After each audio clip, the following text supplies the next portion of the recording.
Les gens me disent souvent, Matt, t'es bien gentil de nous parler d'expat, mais nous, on veut être à la plage. Voilà, on veut un pays où ça soit pas cher, les gens sont sympas, un bon niveau de vie, et on veut être comme ça à la plage.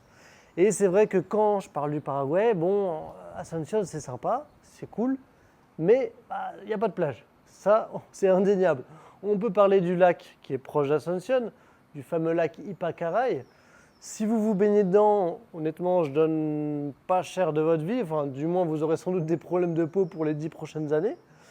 Donc voilà, en termes de plage, tout ça près d'Asunción, il faut un petit peu laisser tomber. Par contre, il y a une ville que certains connaissent peut-être déjà, dont je vais vous parler, c'est le thème de cette vidéo. C'est une ville qui est tout au sud du Paraguay et près du Rio Paraná. Et cette ville s'appelle Encarnación. Et donc, Encarnación, c'est une ville où il y a la plage. Alors on pourrait se dire oui, c'est une rivière, c'est pas vraiment la plage, c'est pas super sympa. Et bien détrompez-vous. Voilà, j'étais tout le week-end à Encarnación, première découverte après plus d'un an au Paraguay. Comme quoi je voyage pas tant que ça, même si je suis au cœur de l'Amérique latine. Et donc je vais vous faire un petit retour sur cette ville et les premières impressions que j'en ai eues. J'ai regardé un petit peu également l'immobilier. Je ferai sans doute une vidéo plus approfondie sur l'immobilier parce que ça demande quand même du temps pour bien connaître un marché. Premières impressions sur la ville. Alors déjà, ce qu'il faut savoir, Encarnación, c'est que c'est une ville d'environ 70 000 habitants. Donc quand on compare avec Asunción qui fait 400 000, c'est très différent. En plus de ça, Asunción fait 400 000, mais avec les banlieues d'Asunción, on est à plus d'1 million, entre 1 et 2 millions, selon le nombre de villes qu'on prend. Donc déjà, on est sur des villes très différentes. Ensuite, Encarnación est située le long de la rivière. On a une autre ville juste en face. Ça fait une belle vue, honnêtement, une vue assez sympa. Donc on a la ville de Posadas en Argentine. On a un pont qui relie les deux. Donc en termes de commerce, c'est pas mal d'avoir une ville frontière comme ça. Et Posadas, c'est une ville d'environ 300 000 habitants avec pas mal d'immeubles. Donc voilà, on a une belle vue sur l'autre côté de la rivière. Je vous mettrai quelques images. Et ça donne déjà un côté assez sympa. Alors maintenant, Encarnación, qu'est-ce que ça donne? Mes premières impressions sur la ville, honnêtement, c'est que la ville, franchement, je ne sais pas, il y a une super vibe qui ressort de la ville. Et c'est quelque chose que m'avaient dit énormément de clients qui étaient venus passer peut-être une semaine, 2 semaines, un mois au Paraguay, qui avaient fait un petit peu toutes les villes un peu connues du Paraguay pour explorer. Tout le monde m'a dit, j'adore Encarnación, je préfère à Asunción, moi je me verrais bien m'installer à Encarnación. Et je vous confirme que tout ce que m'ont dit ces clients, ou même certains amis, je le confirme. Honnêtement, Encarnación, c'est super beau. On sent une atmosphère vraiment très tranquille. Petite ville de plage, très tranquille, très agréable. On n'a pas les bouchons d'Asunción, on n'a pas du monde partout. Le soir, c'est assez calme. Alors, il y a une période haute. A priori, donc moi j'étais à Encarnación à peu près 20 décembre. Donc décembre, il faut savoir que c'est les vacances scolaires au Paraguay, mais pour autant, il n'y avait pas grand monde. Apparemment, je me suis renseigné, il commence à y avoir du monde dans la période forte, c'est-à-dire janvier. Ça commence à avoir vraiment les plages bien blindées à Encarnación. Également, la période de février Encarnación, c'est la période du carnaval. Donc, c'est également une période où il y a pas mal de monde. Encarnación, c'est très connu pour son carnaval. Donc, janvier-février, c'est les mois vraiment touristiques. Le reste de l'année, c'est quand même beaucoup plus calme. Je peux vous confirmer que moi, j'étais le matin à la plage, j'y arrivais vers 7 h, c'était complètement vide. Je repartais vers 9-10 h, j'étais quasiment le seul à me baigner, quoi. Plus tard dans la journée, il y avait un petit peu de monde, mais ce n'était pas non plus la folie, quoi. Donc, très agréable, honnêtement, très relaxant, très cool, très tranquille. Et c'est un mélange un petit peu spécial à Encarnación. Je vais vous essayer de vous transmettre tout ça dans cette vidéo. C'est qu'en fait, quand on arrive sur la plage, on a une très belle costanera, donc en fait une très belle, on pourrait dire une croisette en français j'imagine. Donc voilà, donc il y a une route, une double route avec des voitures qui longent un petit peu la plage. Et on a toute une partie plage vraiment qui colle à la rivière. Donc déjà c'est très beau, très moderne en termes de route, c'est bien meilleur qu'Asunción.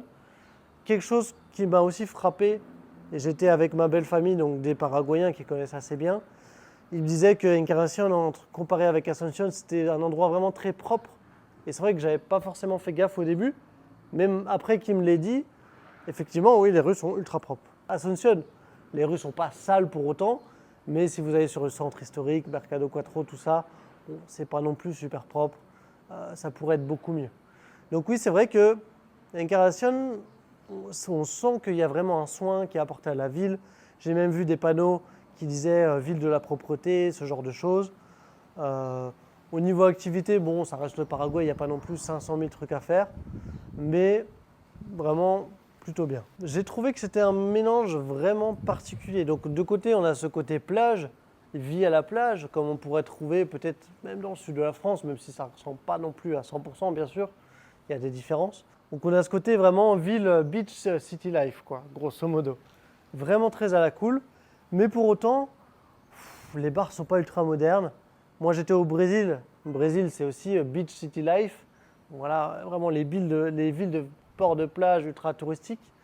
Et en fait là, on se croirait presque dans les années 80, quoi.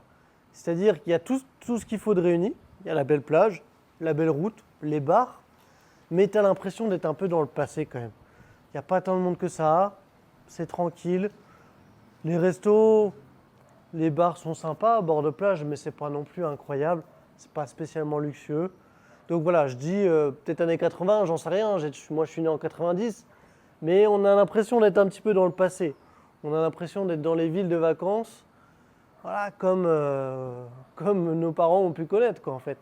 Donc ça, c'est le premier mélange que je trouve très particulier. Deuxième mélange un peu particulier, c'est vrai que la ville elle est quand même très propre. On a tous les commerces possibles, imaginables. Donc voilà, si vous voulez acheter, je ne sais pas, des beaux meubles, vous avez des boutiques comme Impacto qui font des meubles vraiment très très beaux. Voilà, vous avez toutes les boutiques possibles, imaginables, tout le confort dont vous avez besoin. Pour ceux qui connaissent le centre d'Asunción et le nouveau centre d'Asunción, c'est deux mondes complètement différents. On a le centre historique d'Asunción, c'est des bâtiments délabrés. Et ce nouveau centre, c'est des bâtiments super haut de gamme. Là, on a un petit côté délabré. On a des bâtiments abandonnés, on a des bâtiments vraiment pas très beaux. Et à côté de ça, on a des trucs super bien entretenus. On a un petit parc, je vous mettrai également peut-être quelques images. Petit parc inspiration japonaise qui est très sympa. On a les rues très propres. Donc vraiment, c'est des mélanges qui sont très bizarres en fait. Mais ouais, ça donne une vibe plutôt sympa. Et en fait, d'une certaine manière, c'est presque bizarre de voir qu'il y a peu de monde à Encarnación. Même le soir dans la rue, il n'y a pas beaucoup de monde. Ou même la journée à la plage. Moi, bon, je suis en décembre, c'est peut-être pas le plus haut de la saison, mais il fait quand même plutôt chaud. Donc, il devrait y avoir plus de monde. En fait, c'est presque étrange de voir tout ça parce que tu as l'impression que toutes les conditions sont réunies pour avoir une ville qui explose. Et en même temps, il n'y a pas tant de monde que ça. Alors, apparemment, janvier, février, si, mais le reste de l'année, non. Et pourtant, les villes de bord de plage, voilà, même le reste de l'année, ça reste quand même très agréable, surtout au Paraguay. Il fait quand même plutôt chaud au Paraguay. Donc, normalement, c'est plutôt agréable. Il y a peut-être 2-3 mois où tu fermes la piscine, mais le reste de l'année, tu peux quand même te baigner en général. Donc voilà, un mélange assez étrange. En termes de tourisme, qu'est-ce qu'on a à faire à Encarnación? Alors, bien évidemment, moi, la plage. Honnêtement, moi, j'adore me lever le matin. Je vais marcher à la plage. Également, ça, c'est un truc dont je n'ai pas encore parlé. Vous avez la possibilité de marcher à Encarnación. Alors c'est nous, les Français, on adore marcher. On a tout ce qu'il faut en France, on a des pistes cyclables, on a des parcs, on a des centres-villes complètement piétons, donc on a l'habitude de marcher, on aime ça en général. Ici au Paraguay, déjà c'est dur de marcher parce que les infrastructures ne sont pas faites pour les gens qui marchent. Les Paraguayens, quand vous dites t'es venu comment, tu dis en marchant, le mec te regarde bizarre. Parce qu'il dit pourquoi tu marches en fait, ça sert à quoi de marcher, genre t'es fou ou quoi? Il n'y a pas d'infrastructure pour marcher au Paraguay. À Asunción, c'est catastrophique. Tu as des parcs qui sont cool, mais pour marcher de manière globale, d'aller à un point A à un point B dans une ville, c'est vraiment pas super, quoi. C'est pas top. Et Encarnación, c'est une ville où vraiment, non seulement c'est propre, les rues, donc ça donne envie, et en plus vous pouvez marcher. Honnêtement, c'était très agréable de marcher à Encarnación. Dans le centre-ville, super pour marcher. Sur la plage, super pour marcher. Le trafic, pas trop imposant. Donc ça se passait plutôt bien. Donc très agréable. Le matin à la plage, j'allais faire un petit tour, marcher comme ça. Il y avait un petit espace avec barre de traction, barre parallèle, donc pour faire le sport, super. Juste après, je vais me baigner. Ça, c'est vraiment, ça n'a pas de prix honnêtement. Je pensais avoir fait un peu une croix dessus en étant au Paraguay. Je peux vous dire que là, j'ai qu'une envie, c'est d'aller m'acheter une maison à Encarnación, quoi. Non, mais c'est pas forcément ce que je veux faire, mais c'est quelque chose qu'on peut avoir, la vie à la plage au Paraguay. C'est tout à fait possible. Donc premier gros point positif. Ensuite, qu'est-ce qu'il y a à faire à Encarnación? Bon, niveau vie nocturne, il y a des boîtes, il y a des petits trucs, des bars. C'est pas la folie, hein, c'est une petite ville à 70 000 habitants, donc c'est pas énorme. Il y a des stades de foot, des choses comme ça. Bon, le côté divertissement n'est pas très développé. Déjà qu'à Ascension, il y a quelques trucs, mais c'est pas ultra développé. Et Encarnacion, imaginez-vous, bon, il y a encore un petit peu de retard. Pour les gens qui aiment vraiment sortir tous les soirs, faire plein de trucs, peut-être pas adapté. Mais pour autant, vous pouvez sortir autour d'Encarnacion. Il y a des endroits, il y a beaucoup de nature. J'ai beaucoup aimé ce coin de nature. Vous avez aussi les missions jésuites. Je pense qu'il faut les faire au moins une fois, c'est assez sympa.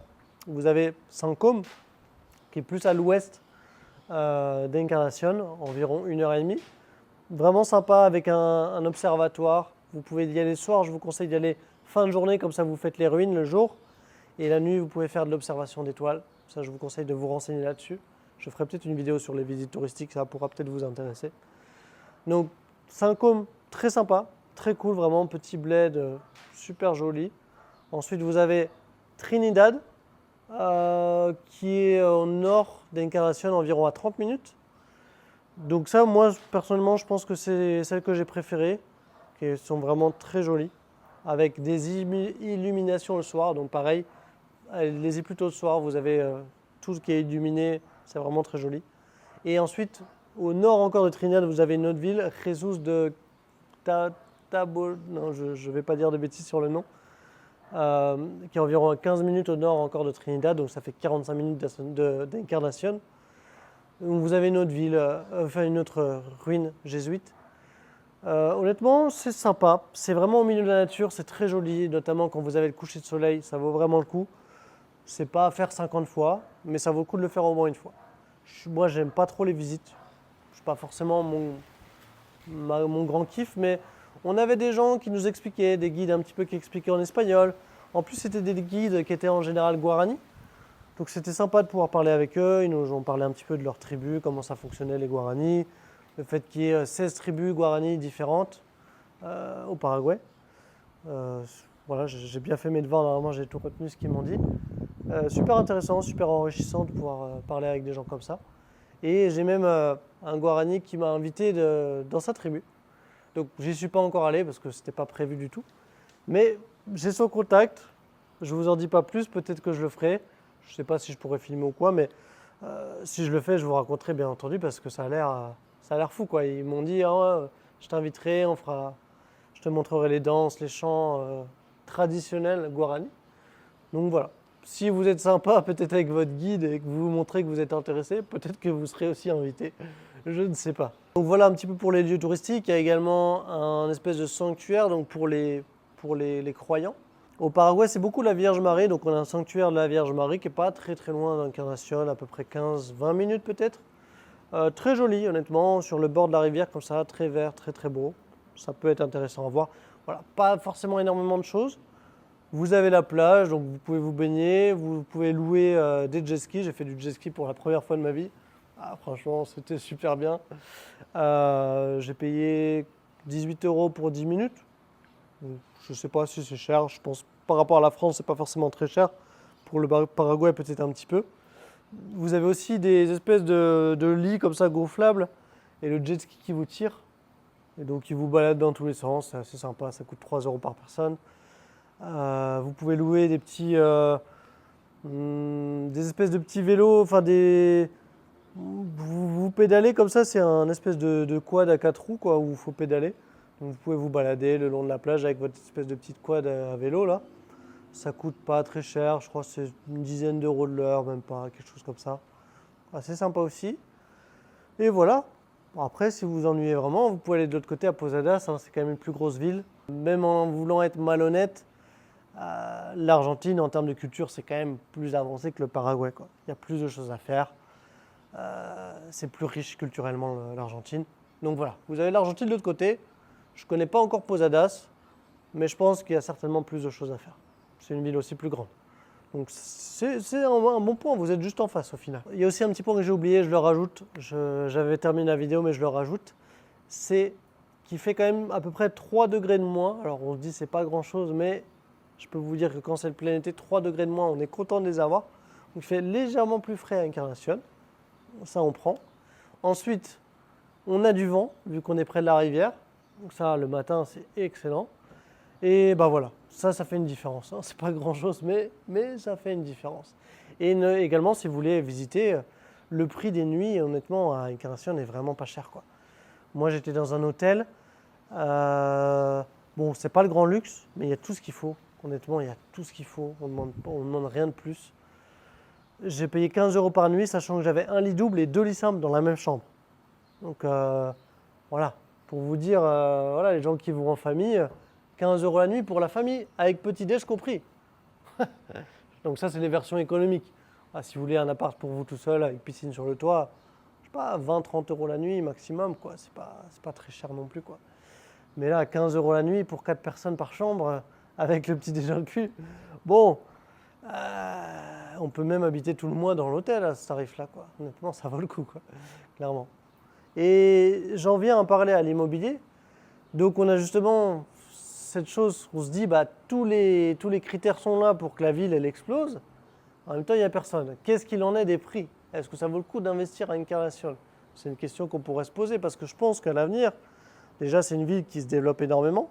J'ai pu parler avec pas mal de Paraguayens qui connaissent Encarnacion depuis longtemps. Ils m'ont dit, moi j'ai rencontré quelqu'un qui est parti 5 ans au Japon par exemple. Il m'a dit, voilà, avant que je parte, il n'y avait rien, il n'y avait pas de Costanera, il n'y avait pas toutes ces belles routes le long. Je suis revenu au bout de 5 ans, tout avait changé, c'était complètement différent. C'était quelqu'un également qui faisait un petit peu d'immobilier, il m'a raconté l'évolution des prix, il m'a raconté pas mal de choses. Donc littéralement, la ville, elle est vraiment en train de prendre, elle est vraiment en train de croître. Pour moi, le potentiel y est, il n'y a aucun doute là-dessus. Je pense que ça va vraiment donner quelque chose dans les prochaines années. Maintenant, au niveau des prix, la plage principale, alors je crois qu'elle s'appelle Saint-Georges, si je ne dis pas de bêtises. La plage principale, honnêtement, tous les terrains, c'est des prix en dollars. Je ne vais pas vous dire des prix exacts parce que je n'ai pas étudié à fond, mais on va donner une fourchette entre 250 et 500 000 $ le terrain basique, hein, le terrain 12 par 30. Donc voilà, c'est très cher. Voilà, quand c'est noté 500 000, c'est peut-être négociable, mais pour autant, c'est hors de prix. Honnêtement, c'est déjà des gens qui ont investi dans une préparation à ce que le territoire se développe. Donc en fait, c'est des prix qui sont déjà surcotés. Par contre, si la ville se développe vraiment, à l'avenir, ces prix pourraient être justifiés. Aujourd'hui, ils sont surcotés. Si la ville explose vraiment, comme je le pense personnellement, ça pourrait être à la hauteur, clairement. Donc on a quand même des prix assez chers. Actuellement, pour moi, ce n'est pas rentable d'acheter vraiment proche de la plage principale, dans le sens où les prix sont déjà en dollars, il y a déjà énormément de spéculation pour les années qui viennent. Donc vous n'allez pas forcément faire de bonnes affaires, à part si vous avez vraiment un projet très précis, que vous avez du capital. Peut-être vous ne serez pas rentable sur le court terme, mais sur le long terme, je pense que le prix rattrapera la spéculation et ça pourrait peut-être être intéressant. Par contre, voilà, si vous éloignez un petit peu plus de la plage principale, il y a 2 plages secondaires. Il y en a une qui est du côté du pont entre le Paraguay et l'Argentine. Donc il y a à peu près, je ne sais pas, entre peut-être 5-6 km, quelque chose comme ça, 10-15 minutes en voiture, 15 minutes on va dire. Cette plage-là, pour le moment, elle n'est pas très exploitée. Elle est un peu loin du centre d'Encarnacion, mais je pense qu'en se projetant en moyen long terme, elle pourrait être grave intéressante. Notamment, on voit que dans cette zone, c'est des gens qui n'ont vraiment pas beaucoup d'argent. Donc souvent, quand le marché se développe, les gens qui n'ont pas d'argent, ils vendent assez facilement leur maison quand ça prend vraiment beaucoup de valeur. Donc je pense qu'à moyen long terme, cette plage-là peut être intéressante.